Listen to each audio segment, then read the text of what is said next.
Welcome to this explainer. Listen, if you are an active or newly appointed WO2, or even if you're just eyeing that crown, consider this your ultimate exhaustive playbook for stepping right into the absolute engine room of the military. You already know that getting this rank isn't just another routine step up the ladder, right? No, it's an entirely different operational reality. Today, we are tossing out all the generic educational fluff. We're going to break down the granular mechanics, the practical realities, and the precise mindset of exactly what it takes to own this space. Here's our roadmap for the breakdown. We'll start with the O2 blueprint, then move into navigating the chain of command, the distinct differences between the CSM and RQMS appointments, your daily rhythm, how you manage standards, discipline, and welfare, and finally, the ultimate hidden skill, your judgment. All right, let's dive right into Section 1, the WO2 blueprint, defining your territory.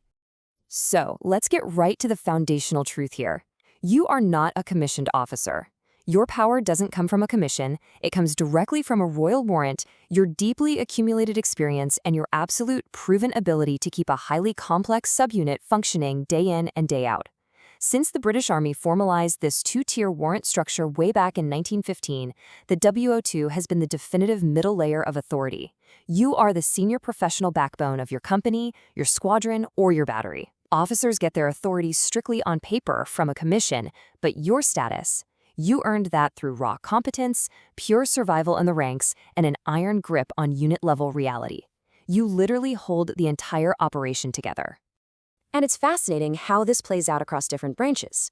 The Army and Royal Marines, they have kept the WO2 as an active, unshakable constant. It is the absolute bedrock of the subunit. The Royal Navy, however, actually phased it out for a while, only to reinstate it in 2021 because, frankly, they realized they desperately needed that critical technical bridge. They couldn't function smoothly without it. Meanwhile, the RAF operates on a single warrant officer tier, so they don't have a direct equivalent right now. But across the board, wherever the rank exists, the underlying function remains exactly the same. You are a highly experienced senior enlisted authority sitting firmly above the NCOs and right squarely below the commissioned officers. Moving on to Section 2. Navigating the chain, the bridge between worlds. You absolutely must understand that looking up at WO1 is not just a standard step up in rank, it is a massive, fundamental shift in scope. While the WO1 is up there looking at the wider culture, the macro morale, and the overarching administration of the entire regiment or battalion, you are living in the trenches. You operate in the space where day-to-day military life actually happens. The WO1 shapes the broad system, but you, the WO2, you enforce the working level. You are the one out there physically inspecting the boots, fixing the immediate face-to-face discipline, and catching the small, granular failures before they have a chance to break the unit's routine. Now, when it comes to the commissioned officers, you are the crucial bridge. A really strong WO2 protects the officer from preventable, totally unrealistic mistakes, and you do it without turning it into a formal confrontation. Think about it. A young lieutenant might know the doctrine perfectly. They memorize the book, but you know what will actually work in real conditions with exhausted soldiers. Your job is to take that officer's high-level command intent and translate it into a practical, executable, everyday routine. You're the one quietly pulling them aside to warn them about bad plans, timing problems, or tasks that look incredibly simple on a whiteboard, but will be absolute, literal chaos out in the mud. Looking downward, your relationship with the NCOs and the troops is built on a very specific, undeniable foundation. To the troops, you are the person who can either fix things or escalate things to the moon.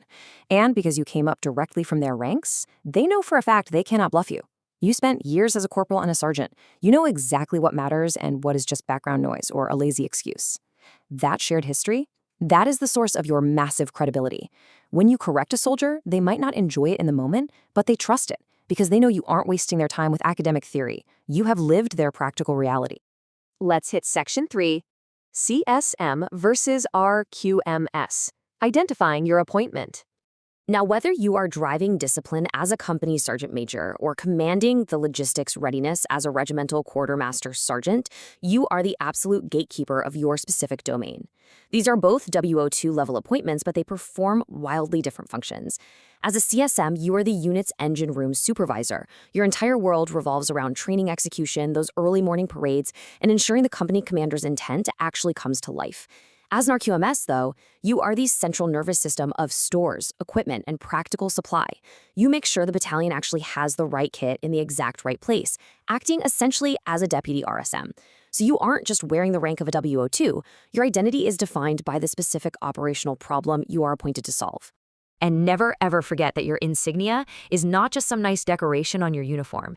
It instantly tells everyone in the chain of command exactly where you sit in the authority structure. In military culture, you know as well as I do, insignia is a language of its own. That crown on your lower sleeve, sometimes sitting in a wreath for quartermaster appointments, is a very deliberate signal. It separates you entirely from the NCO chevrons. It demands a specific, non-negotiable level of respect, often sir or ma'am, from your subordinates because it represents a royal appointment. This isn't just a standard promotion, it's a structural transformation of who you are to the unit. Okay, moving to Section 4, the daily rhythm, choreographing the day. Let's talk about the grit of the day-to-day.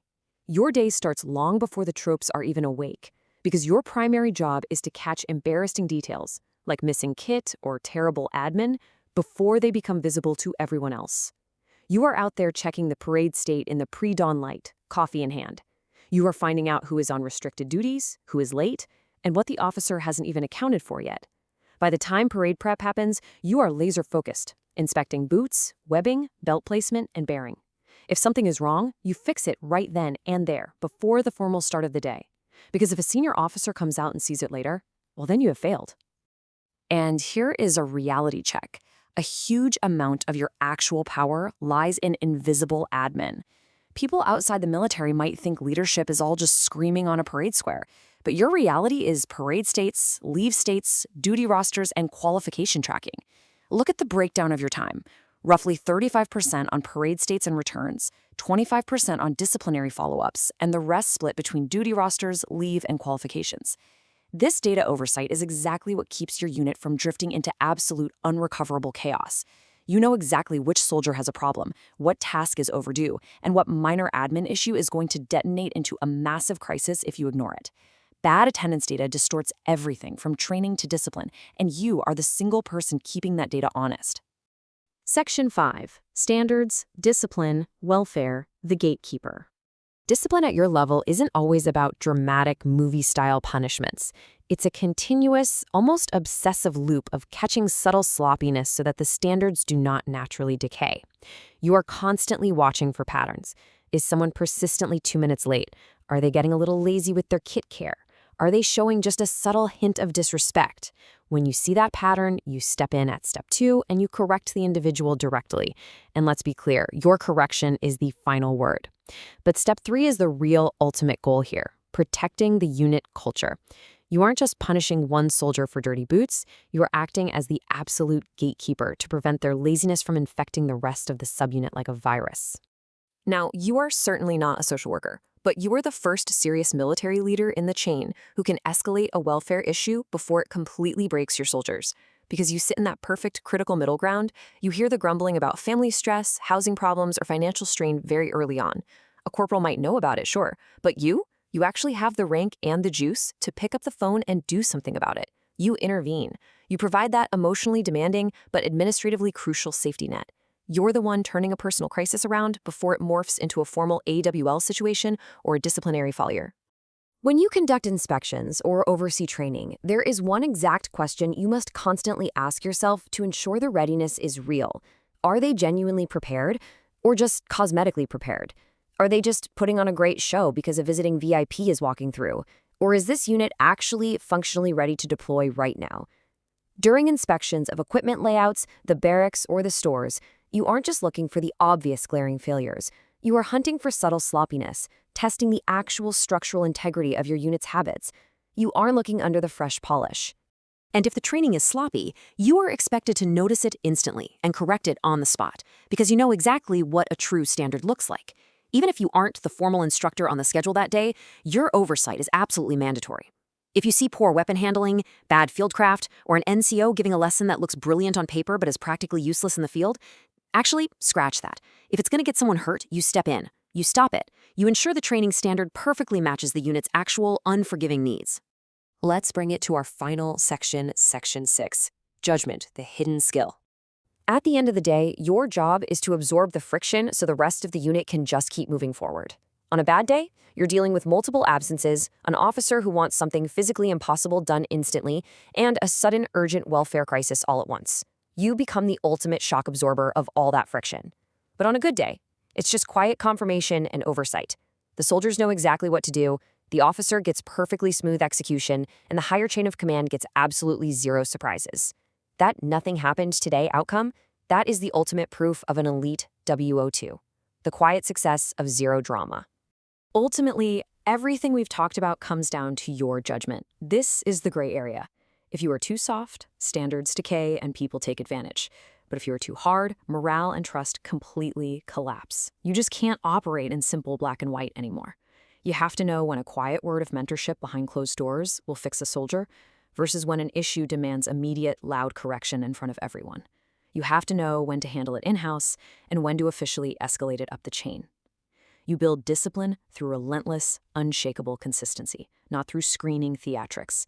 You have to become a systems thinker with a severe bias toward order. I want to leave you with this. Are you genuinely ready to carry the quiet weight of making sure your unit is true to its standard, even when the spotlight is completely off?